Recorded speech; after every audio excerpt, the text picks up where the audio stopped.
Hello students, कैसे हैं आप लोग। उम्मीद है कि आप लोग अच्छे होंगे।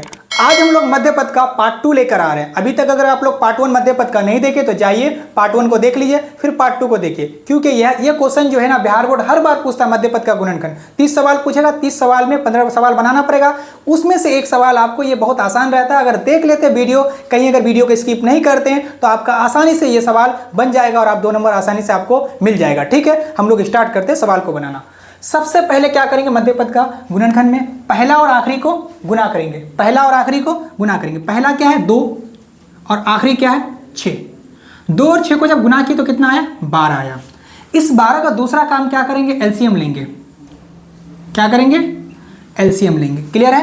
पहला काम क्या किया, पहला और आखिरी को गुना किए, गुना करके जो आया उसको क्या किए, एलसीएम लिए। 2 काम कंप्लीट। तीसरा क्या करेंगे, यहां जैसा लिखा हुआ है वैसा यहां भी हम लोग क्या करेंगे, लिख देंगे। लिखने के बाद क्योंकि हमको मध्य माने बीच वाला पद को क्या करना पड़ेगा, तोड़ना पड़ेगा। यहाँ 7x है, 7x को इस तरह से तोड़ना है कि यहाँ 2 पद मेरा बन जाए। ठीक है, तो 2x² का 2x² यहाँ उतार लेंगे। चौथा क्या करेंगे, लास्ट के बगल में साइन देखेंगे। लास्ट के बगल में साइन क्या है, प्लस है। इसका मतलब जोड़ने पर क्या आना चाहिए, प्लस 7x आना चाहिए। समझ में आ गया कि लास्ट के बगल में साइन प्लस, इसका मतलब जोड़ने पर क्या आना चाहिए, प्लस 7x। ये प्लस 7x कहाँ से आएगा, जो हम लोग एलसीएम किए इसी को छेड़खानी करना है और प्लस 7x लेके आना है। चलिए क्या करते हैं हम लोग, देखिए 2 2 जा 4x और प्लस 3x।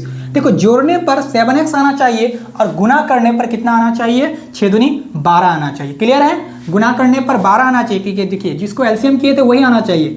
जोड़ने पर 7x और गुना करने पर 12। क्लियर हो चुका है। चलिए देखिए प्लस 4x और प्लस 3x, ये दोनों को जब हम लोग जोड़ेंगे, ये दोनों को जोड़ेंगे तो 7x आया कि नहीं आया। ठीक है, तो 7x आ जाएगा। प्लस 6 बराबर 0। एक बार रिपीट कर लेते हैं क्या क्या काम हम लोग किए। सबसे पहला और आखिरी को गुना किए, गुना करके हम लोग क्या किए, एलसीएम किए। एलसीएम करने के बाद यहाँ जैसा लिखा हुआ था वैसा यहाँ लिख दिए। लिखने के बाद लास्ट के बगल में साइन देखे, लास्ट के बगल में साइन है प्लस, मतलब जोड़ने पर मुझे क्या चाहिए, प्लस 7x चाहिए। क्या चाहिए मुझे, प्लस 7x चाहिए। तो देखिए इसी को हम लोग छेड़खानी करेंगे। 2 दूनी 4x और प्लस 3x। 4x और 3x मिलकर कितना हो जाएगा, 7x हो जाएगा। तो 4x प्लस 3x और प्लस 6 बराबर 0। अब ये वाला भाग और ये वाला भाग में क्या करेंगे, हम लोग कॉमन लेंगे। क्या करेंगे, अब हम लोग कॉमन लेंगे। देखिए पहला 3 पद, मध्य पद का मतलब क्या होता है, अब मध्य माने बीच, आप बीच का पद को क्या कर दिए, तोड़ दीजिए। आप बीच का पद को तोड़ दीजिए तो पहले 3 पद था, अब कितना पद हो गया, 4 पद हो गया। ठीक है, तो 2 पद करके अब हम लोग क्या करेंगे, कॉमन लेंगे। जब हम लोग कॉमन लेने जाएंगे ना, कॉमन का मतलब कि ये भागा लगना चाहिए, ये भी भागा लगना चाहिए, ये भी भागा लगना चाहिए। तो देखिए 2 का पारा में 2 तो आएगा ही और 2 का पारा में 4 भी आएगा। इसका मतलब यहाँ हम लोग का 2 क्या हो जाएगा, कॉमन हो जाएगा। x² मतलब यहाँ 2 बार x गुना है और यहाँ 1 बार x है। इसका मतलब एक x भी क्या हो जाएगा, कॉमन हो जाएगा। तो यहाँ बचेगा क्या, यहाँ एक x बचेगा प्लस 2 2 दूनी 4, यहाँ 2 बचेगा और x तो क्या हो चुका, पहले ही कॉमन हो चुका है। अब यहाँ देखिए प्लस है तो प्लस दे दिए। ये वाला भाग में देखना है गौर से कि किस, ये वाला भाग किससे भागा लग रहा है। तो देखिए 3 एकम 3, 3 दूनी 6।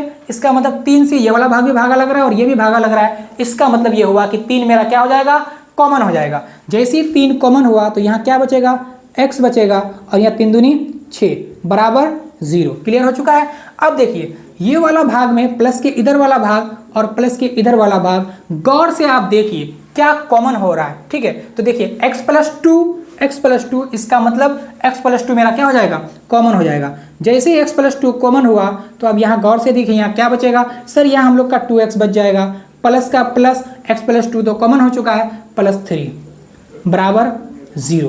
पूरी तरह से क्लियर है। चलिए आगे हम लोग सॉल्व करते हैं। अब देखिए अब हम लोग का क्या होगा, देखिए इसको भी 0 के बराबर कर देंगे और इस ये वाला भाग को भी क्या करेंगे, 0 के बराबर कर देंगे। देखिए x प्लस 2 बराबर 0, तो x बराबर क्या हो जाएगा, बराबर के इस पार प्लस 2 उस पार जाएगा तो -2 हो जाएगा। तो x का मान कितना निकल गया, -2 निकल गया। दूसरा है 2x प्लस 3 बराबर 0। यहाँ भी हमको x का मान निकालना, शून्यांक निकालना है। 2x बराबर के इस पार प्लस 3 उस पार जाएगा तो क्या हो जाएगा, -3। x बराबर -3 गुना में 2 है, क्या हो जाएगा, भागा में आ जाएगा। अब देखिए हम लोग 2 शून्यांक निकाल लिए। कितना शून्यांक निकाल लिए, 2 निकाल लिए। देखिए x बराबर -2 और दूसरा शून्यांक x बराबर -3/2। ठीक है। यहाँ ये सवाल अगर इस तरह से हम लोग बना देते एग्जाम में तो यहाँ 2 नंबर पक्का हो जाएगा। वीडियो को कहीं स्किप नहीं कीजिएगा, पूरा वीडियो को देखिएगा, आपका यहाँ से 2 नंबर एक सवाल पूरी तरह से क्या हो जाएगा, क्लियर हो जाएगा, 1% भी कहीं डाउट नहीं रहेगा। ठीक है, वीडियो को देखिए आप लोग,